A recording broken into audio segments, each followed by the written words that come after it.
ప్రపంచమంతా బేసిక్‌గా ఇప్పుడు ఎవరి వైపు చూస్తుంది?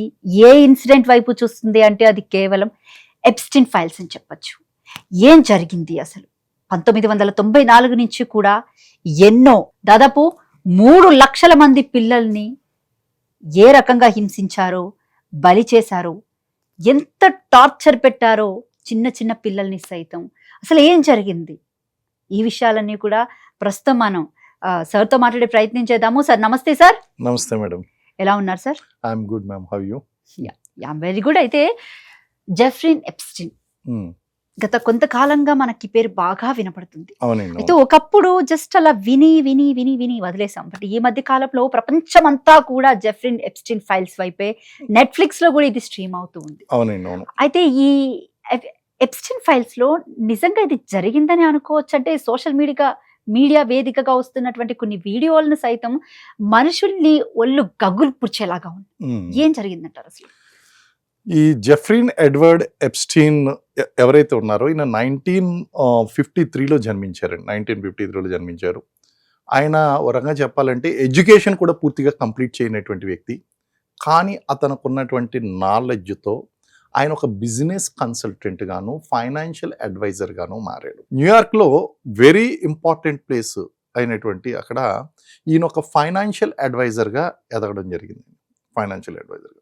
ఈ క్రమంలో దేశాధ్యక్షుల దగ్గర నుంచి ఇంపార్టెంట్ బిజినెస్ మ్యాగ్నెట్స్ వరకు వాళ్ళకున్నటువంటి ప్రాపర్టీస్ని మేనేజ్ చేయడం అనేటువంటిది ఈయన నేర్చుకున్నటువంటి ఒక బిజినెస్ ఆర్ట్.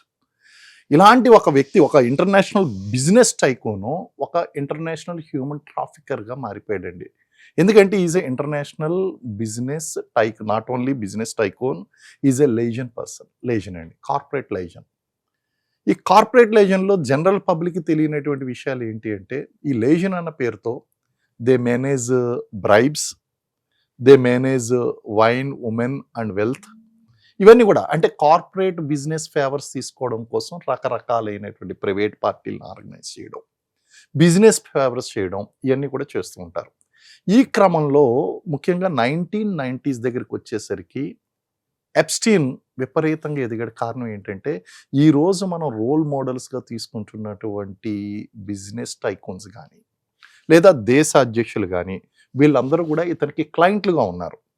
ఈ క్లయింట్లుగా ఉన్నటువంటి వ్యక్తిని ఏ విధంగా ఆకర్షించాడంటే వాళ్ళకి ఒక పీడోఫైల్ సైకాలజీ అనేటువంటిది ఐడెంటిఫై చేసి పీడోఫైల్స్గా ఉన్నటువంటి వాళ్ళకి ఆ విధమైనటువంటి అంశాలను సాటిస్ఫై చేయడం, లేకపోతే వీళ్ళకి ఒక ప్రైవసీ అనేటువంటిది ఏర్పాటు చేయడం, ఒక ప్రైవేట్ ఐలాండ్నే హైర్ చేసి అక్కడ జరుగుతున్నటువంటి సీక్రెట్ యాక్టివిటీస్ అందరూ కూడా అంటే ఏంటంటే వీళ్ళందరూ కూడా అక్కడికి వెళ్ళిన తర్వాత చిల్ అవ్వాలి, అక్కడ జరుగుతున్నటువంటి వ్యవహారాలు ఏమి బయట ప్రపంచానికి తెలియకూడదు.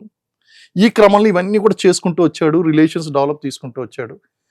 దీనికి ఒక చిన్న ఎగ్జాంపుల్ ఏంటి అంటే ట్రంప్ ఒక మాట అన్నాడండి ఈయన గురించి, Epstein is a terrific guy అని చెప్పేసి అన్నాడు. అంటే ఒక క్రిమినల్ని టెరిఫిక్గా నువ్వు అభివర్ణించావంటే what kind of relation you are having? అది ప్యూర్లీ బిజినెస్ రిలేషనా or he could able to satisfy your unhidden some డిజైర్సా? ఇలాంటి అంశాలు కూడా ఈ వాజ్ ఎ టెరిఫిక్ గాయ్ అని చెప్పడం. అలాగే ముఖ్యమైనటువంటి బిజినెస్ టైకూన్స్ అందరితో కూడా ఈ క్రమంలో ఎప్‌స్టీన్ ఏం చేశాడంటే సీక్రెట్ కెమెరాస్ పెట్టాడు.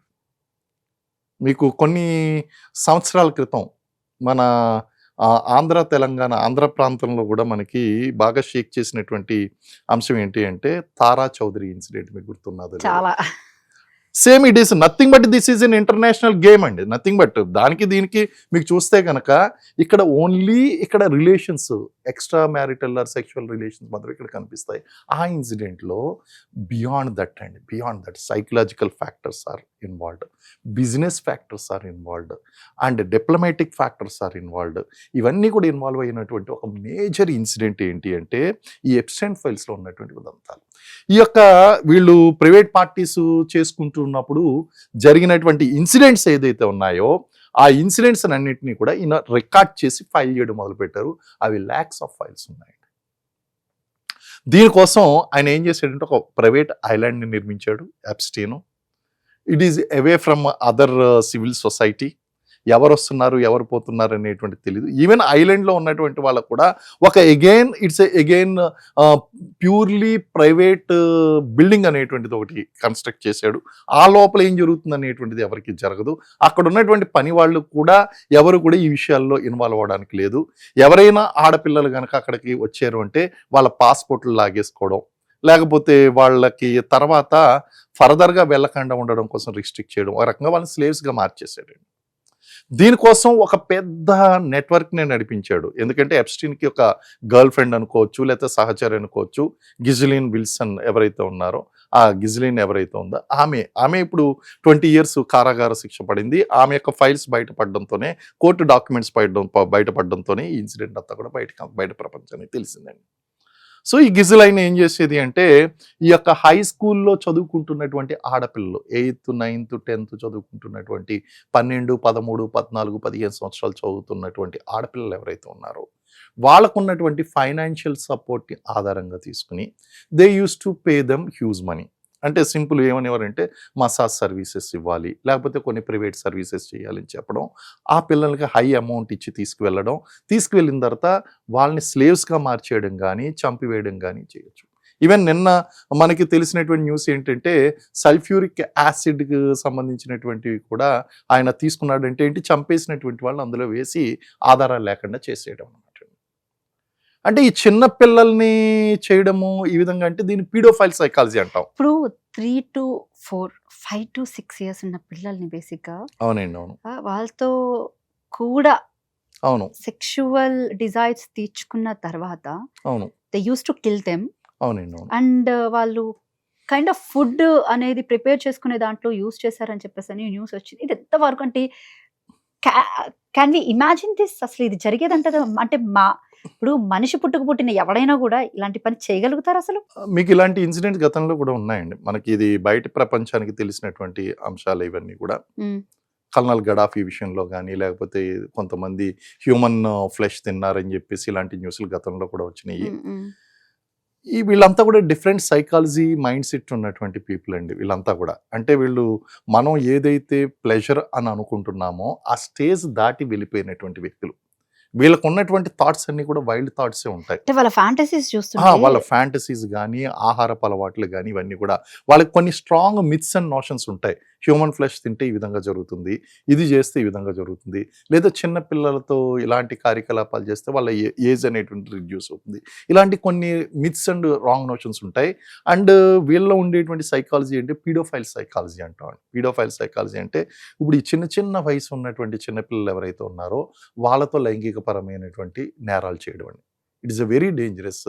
ఈ పీడోఫైల్స్ అంటారు, వీళ్ళందరినీ కూడా పీడోఫైల్స్ అంటారు సైకాలజీలో. ఈ పీడోఫైల్ సైకాలజీ ఉన్నటువంటి వాళ్ళు, ఇలాంటి యాటిట్యూడ్ ఉన్నటువంటి వాళ్ళందరూ బయట ప్రపంచానికి కనిపించిన వీళ్ళలో రెండో రకమైనటువంటి వ్యక్తి ఉంటారు.